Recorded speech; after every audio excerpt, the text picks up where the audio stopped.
Graça e paz de Jesus de Nazaré para você, meu amigo, meu irmão, onde quer que você esteja. Uma das minhas leituras favoritas desde jovem é a filosofia. Embora eu não seja formado na área, a minha formação é em sociologia e teologia, os textos de filosofia sempre me fascinaram, sempre me intrigaram e me estimularam a pensar sobre a vida que me cerca e sobre as questões existenciais mais sérias. Depois dos textos sagrados e da teologia, eu gosto muito mais da filosofia até do que os textos da minha área, a área de ciências sociais. Especialmente aqueles textos de filosofia e aqueles autores, aquelas proposições filosóficas que me ajudam a entender melhor o texto sagrado. Sim, o texto sagrado e os textos de filosofia, ou de sociologia, ou de antropologia, ou de história, não são necessariamente excludentes. Absolutamente. As áreas de formação humana, elas têm muito a contribuir para a nossa compreensão do texto sagrado, porque a sabedoria está espalhada por toda parte e as ciências não necessariamente precisam serem contraditórias à fé. E hoje à tarde eu estava lendo um filósofo chamado Karl Popper, um filósofo de origem austríaca que se naturalizou em inglês, num livro de textos escolhidos, que é esse livro aqui, muito bacana, um livro bastante acessível, embora seja uma linguagem filosófica. Eu creio que qualquer pessoa possa se apropriar desses textos, da sua compreensão. E num dos capítulos, quando ele põe em questão essa tensão entre racionalismo e irracionalismo, e que ele diz que uma sociedade não pode ser construída a partir do irracionalismo que se baseia nas emoções, naquilo que há de mais primitivo, mas ela precisa ser posta em prática, em construção e em execução a partir do racionalismo, porque a razão tende a nos fazer tomar decisões mais coerentes, mais justas, mais igualitárias, ao invés de simplesmente dividir o mundo entre pessoas que nós gostamos ou não gostamos. Enfim, me lembrou um texto do apóstolo Paulo, que está lá em Romanos, no capítulo 12, quando ele diz que nós devemos prestar ao Senhor um culto racional. E esse culto racional é, na verdade, uma entrega total das nossas vidas. É bom lembrar que no Antigo Testamento o culto era feito, a adoração era feito com a entrega de um animal para o sacrifício. Esse animal era entregue, ele não tinha condições de sobreviver porque ele seria imolado, ele seria morto pelos pecados daquele ofertante. E Paulo então nos compara, ou compara o sacrifício que nós temos que prestar a Deus, a uma entrega total e racional.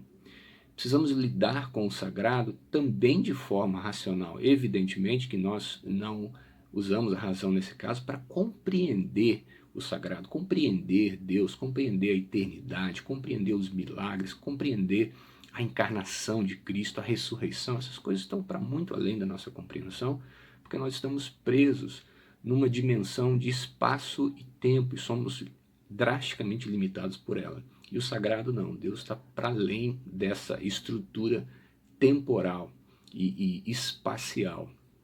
Mas a nossa relação com Deus, no que diz respeito ao nosso sacrifício, à nossa entrega, ela precisa ser racional para evitar que nós acabemos por embarcar em propostas meramente sensoriais, isto é, meramente irracionais. Grupos que tendem a ser mais irracionais tendem a criar comunidades, às vezes neurótica, paranoica, tendem a não tentar criticar e desconstruir discursos religiosos. A gente viu ao longo da história grupos que foram levados em massa ao suicídio pelos líderes religiosos. Isso é uma fé cega. E já dizia um poeta baiano que a fé cega é igual uma faca molada. Então é preciso que a nossa postura diante de Deus seja racional. E essa racionalidade, não um racionalismo, mas uma racionalidade que é um instrumento que Deus nos deu para que raciocinássemos e criticássemos as estruturas ao nosso redor, nos leva, por exemplo, à compreensão de que devemos fugir do determinismo. E o que é isso? Determinismo é uma corrente de pensamento que sugere que tudo já está definido. E em dias de pestilência, de coronavírus, eu escuto muita gente falar assim, não, isso é da vontade de Deus. Não, isso foi Deus quem determinou. E ainda citam errado o trecho de Romanos 8:28, que numa tradução mais inadequada, antiga, diz que todas as coisas contribuem para o bem. Opa, não é bem assim. Eu quero ler para você, na minha tradução, esse texto de Romanos 8:28, uma tradução mais apurada, que diz assim, olha a diferença de tradução. Sabemos que Deus age em todas as coisas para o bem daqueles que o amam. É diferente admitir que Deus age em todas as coisas do que admitir que todas as coisas contribuem. Deus não é o Senhor da história e manipula cada ato humano ou cada desgraça natural. Isso não é verdade, isso é um pensamento determinista. Não está determinado que vai acontecer isso. Não estava determinado que viria à Terra um coronavírus. Não, Deus em todas as coisas que acontecem age em favor daqueles que lhe pertencem.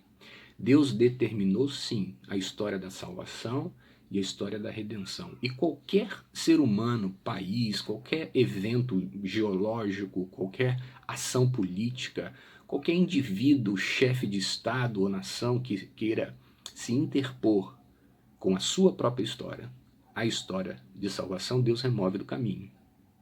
Mas a nossa história, a história pessoal de cada um, a história do meu bairro, da minha cidade, a história do meu país, está nas minhas mãos, está nas nossas mãos. A sociedade decide o que quer melhor.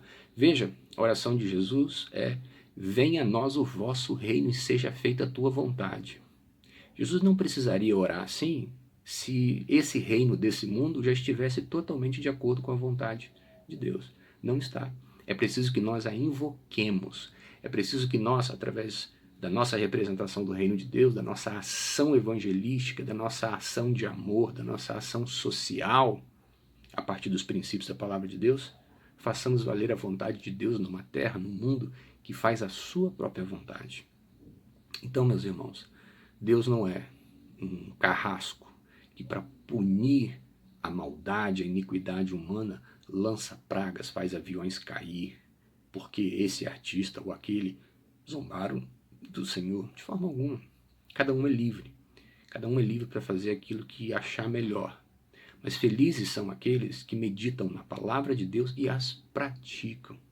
Ou seja, felizes são aqueles que buscam a vontade de Deus para suas próprias histórias. Não seja determinista. Não ache que o caminho da sua vida já está traçado e você não pode mudar nada. Porque senão você se alinha, por exemplo, a um adepto de uma religião kármica, a um budista, por exemplo, a um hinduísta que acha que todas as coisas já estão definidas do primeiro ao último dia de vida. Tudo que você pode fazer é se resignar e aceitar o seu destino. Nós somos fiéis servos de um Deus que tem sim poder para mudar a história, mas ele deixa a história de cada um, de cada povo, de cada pessoa, ao seu próprio critério. E sim, espera que nós busquemos a sua vontade e a implementemos na nossa história. Só tem uma coisa que Deus determinou, é o amor dele por você. Tome posse desse amor, se deixe transformar por ele e deixe que ele então mude a sua história. Que Deus te abençoe em nome de Jesus.